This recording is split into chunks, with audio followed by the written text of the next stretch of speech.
Have you ever felt that each day you spend with that special person, instead of filling you with energy, you feel increasingly empty?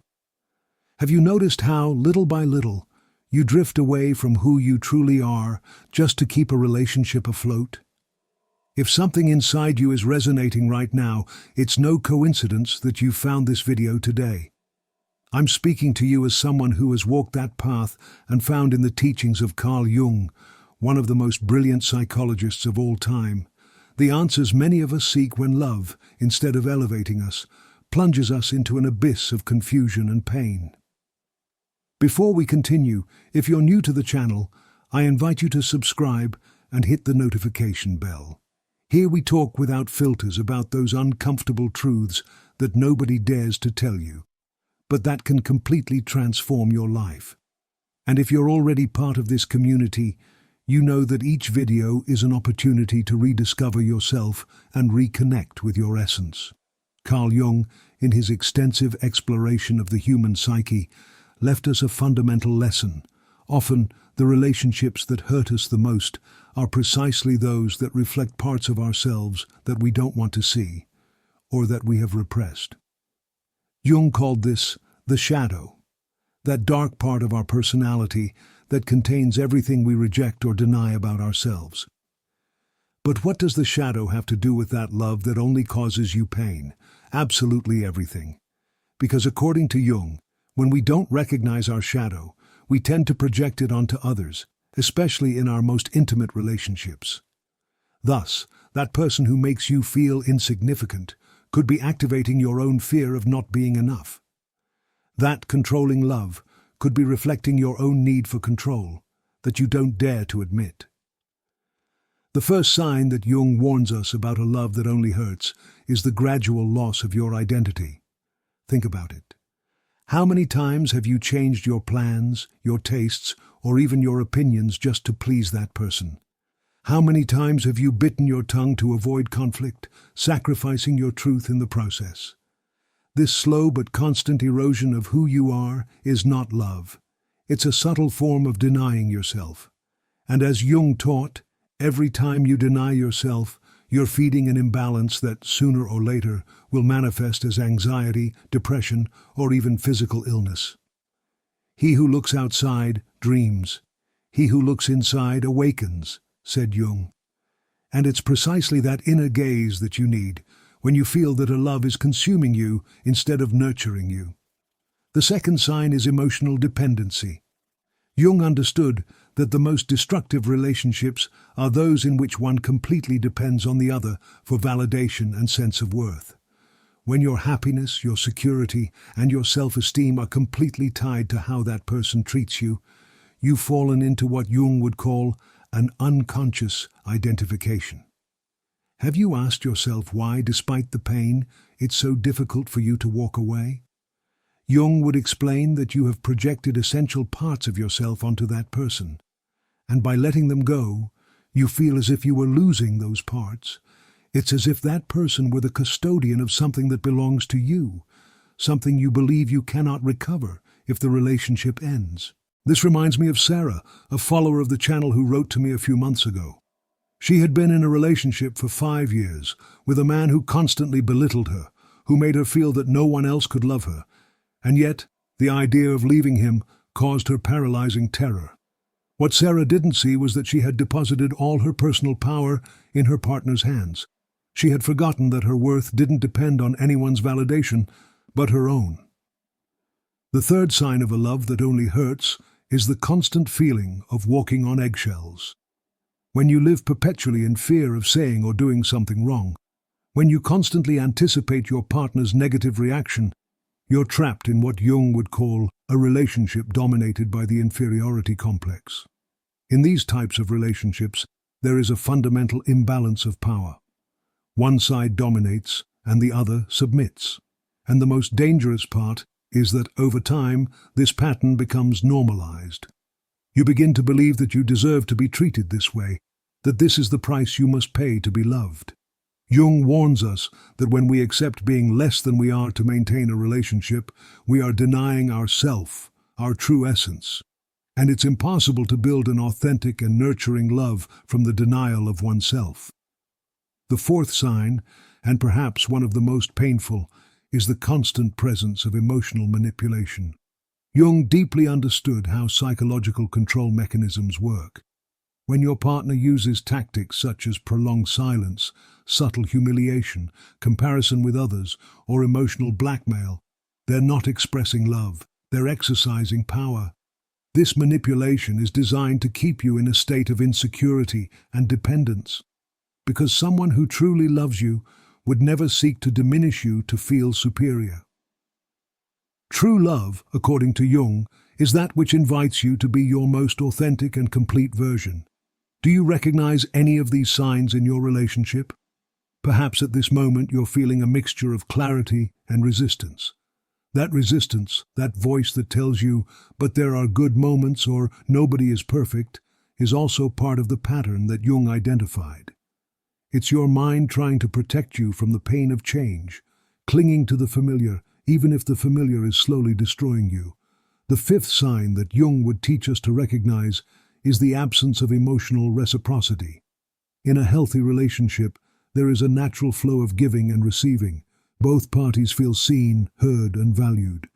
But in a love that only hurts, you are the one who is always giving, understanding, forgiving, and adapting, while the other person rarely shows the same level of commitment or consideration.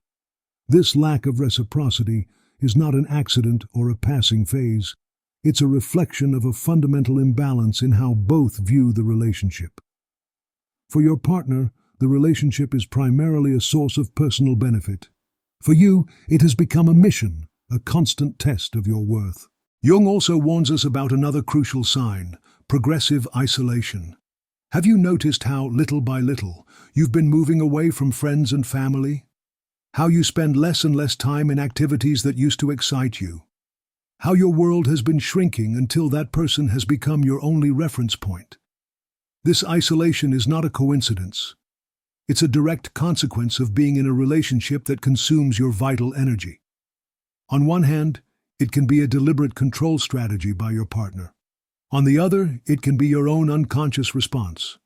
As you feel increasingly empty and insecure, you become less able to maintain other meaningful connections. Jung would teach us that this isolation is especially dangerous because it deprives you of alternative mirrors. When you only have one person reflecting who you are, and that reflection is distorted and negative, over time, you begin to internalize that distorted image as your truth.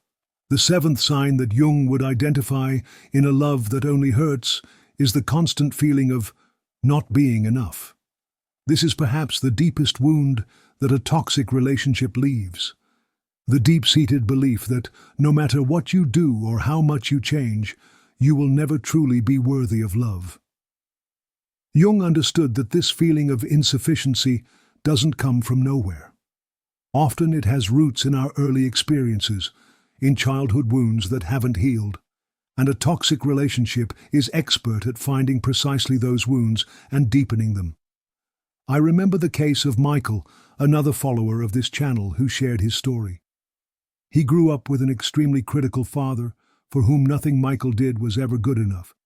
Years later, he found himself in a relationship with a woman who constantly criticized and belittled him, almost with the same words his father used to use.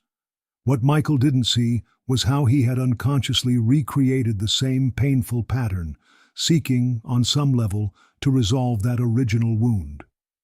Jung called this compulsive repetition, the unconscious tendency to recreate familiar situations, even if they are painful, in an attempt to resolve them. The problem is that, without awareness, we only manage to deepen the wound. The eighth sign is the constant feeling of physical and emotional exhaustion.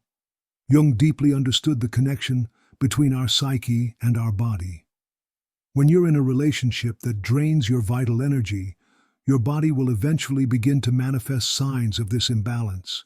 Insomnia, chronic pain, digestive problems, low energy. All these can be physical signs that something in your relationship is consuming your vitality. Jung would say that your body is trying to communicate to you what your conscious mind may not yet be ready to admit, that this love is making you sick. And here we come to one of the most subtle but most revealing signs: ignored intuition. Jung gave immense value to intuition, that inner voice that often knows the truth long before our conscious mind. How many times have you felt a knot in your stomach before seeing that person? How many times have you had the clear feeling that something isn't right, only to rationalize and ignore it?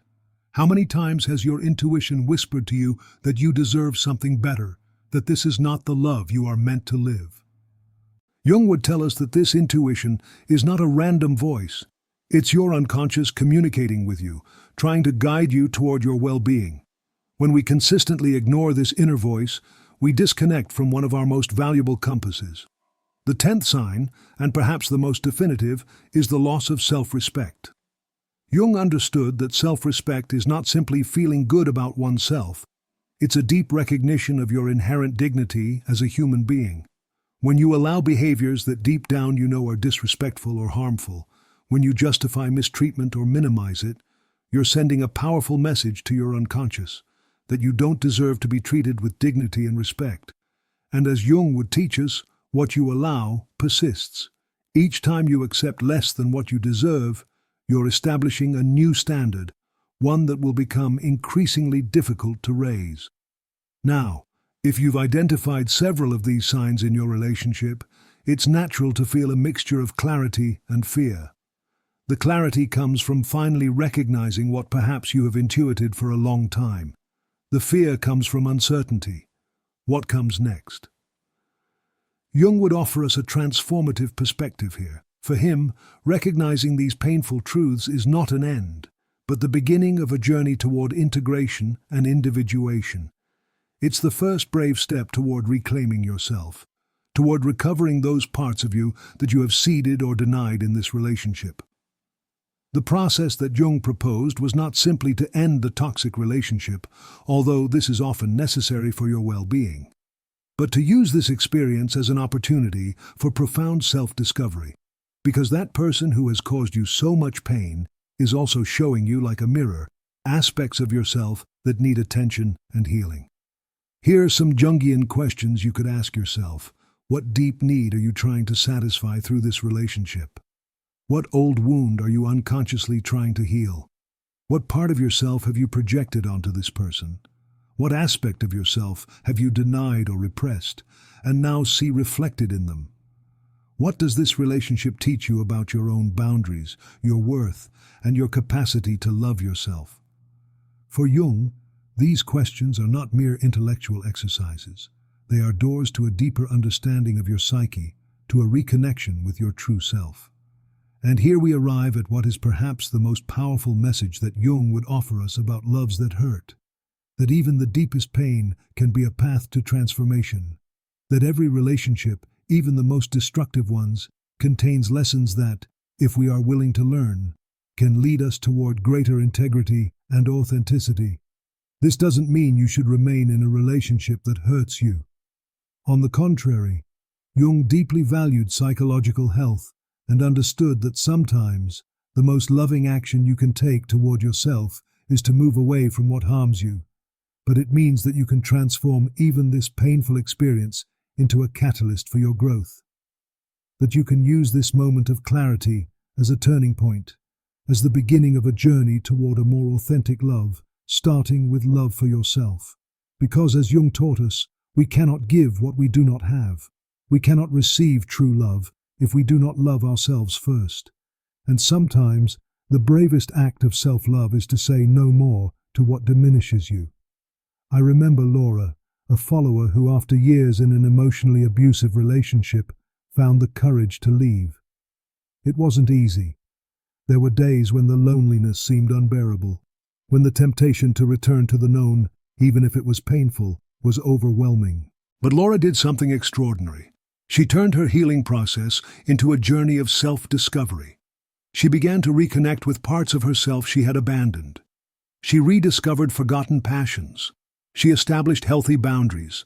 And most importantly, she began to see herself through her own eyes, not through the distorted gaze of someone who had diminished her for so long. Today, 2 years later, Laura is not only in a healthy and nurturing relationship, but she has become a version of herself that she couldn't have imagined before. Not because she found perfect love, but because she finally found herself. And this is perhaps the deepest message Jung would leave us about loves that hurt. That sometimes the end of a relationship is not a failure, but the beginning of your true love story, the one you will have with yourself. So what do you do if you recognize these signs in your relationship? Jung would offer us a path that begins with brutal honesty with yourself. Don't minimize your pain. Don't rationalize what you know to be true. Allow yourself to fully feel the reality of your situation. Then seek support. Jung greatly valued the power of community and human connection in our healing process. This may mean going to a trained therapist, joining a support group, or reconnecting with friends and family who provide you with a loving and honest perspective. The next step is to begin the work of recovering your personal power. This includes establishing clear boundaries, reconnecting with your own desires and needs, and practicing self-care not as an occasional luxury, but as an essential daily practice. And finally, give yourself permission to imagine a different life. Jung firmly believed in the power of our visions and dreams to guide us toward greater integrity. Allow yourself to dream of a love that expands you instead of contracting you, that celebrates you instead of diminishing you, that inspires you instead of exhausting you. Because that love exists, not as an unattainable fantasy, but as a real possibility that begins when you choose to honor yourself, when you decide that you deserve more than a love that only hurts. Before concluding, I want to speak directly to you, who has come this far, who is perhaps struggling with the painful clarity that this video has brought. I want you to know that you are not alone, that the path to a healthier and more nurturing love is not always linear or easy, but it is infinitely valuable. And I want you to remember Jung's words, "I am what I choose to become." Your past, even your most painful relationships, does not define your future. You have the power, in each moment, to choose again, to reclaim your right to a love that elevates you, that inspires you, that returns you to yourself instead of taking you away. If this video has resonated with you, if you have recognized these signs in your own life, I invite you to share your experience in the comments. Not just for your own healing, but because your story might be exactly what someone else needs to hear today. And if you know someone who could benefit from this message, share this video with them. Sometimes, all we need to take the first step toward change is to know that we are not alone, that others have walked this path before and have found their way to a more true love. Remember to like this video and subscribe to the channel if you haven't done so yet. Each week we bring content designed to help you reconnect with your inner power, rediscover your inherent worth, and create a life that truly resonates with your soul. And finally, I want to leave you with this powerful reflection from Jung. Your vision will become clear only when you can look into your own heart. Who looks outside, dreams. Who looks inside, awakes. It's time to awaken to the truth that you deserve a love that heals, that nurtures, that inspires. A love that returns you to yourself instead of taking you away. A love that is a reflection of the beauty, strength, and dignity that already exist within you. Because as Jung taught us, the most important journey you will ever undertake is not toward another person, but toward the center of your own being. And it is there, in that sacred center, where you will find not only the ability to recognize a love that hurts, but also the courage to choose something infinitely more beautiful, a love that allows you to shine with all the light of who you truly are. Thank you for being here today. Thank you for your courage in facing these truths. And remember, this is not the end of your love story. It is just the beginning of the most important one, the one you will have with yourself. I'll see you in the next video, where we will continue exploring together the fascinating journey toward a more conscious, authentic, and fulfilling life. Until then, take care, honor your truth, and remember that true love should never hurt you more than it heals you.